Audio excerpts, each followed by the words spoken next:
Tormita, un volto famosissimo del TG1, ma come consumatore che gusti preferisce del gelato? Beh, intanto i gelati non devono essere belli solo all'apparenza, cioè quelle vaschette con i gelati belli cremosi, gonfi, che fuoriescono dalla vaschetta perché mi dicono che quei gelati così morbidi, così cremosi, così gonfi sono anche pieni di grassi idrogenati che non fanno bene. Magari un aspetto meno attraente di un gelato un po' più duro da spatolare è garanzia di qualità e di digeribilità, e quindi intanto mi oriento su quelli che non sono belli solo all'apparenza.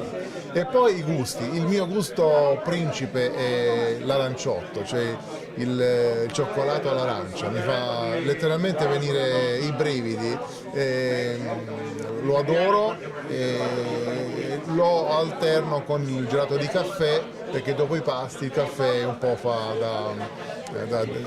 sì, insomma, diciamo che è digestivo, facciamo così, fine pasto.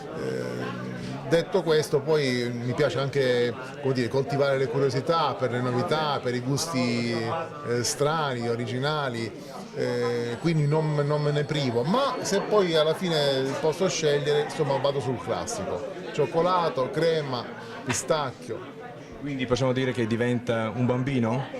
Beh, mangiare il gelato un po' così fa ricordare le emozioni di quando si era piccoli, perché è un rapporto molto infantile quello con il gusto del gelato, ed è bello anche per quello, immagino.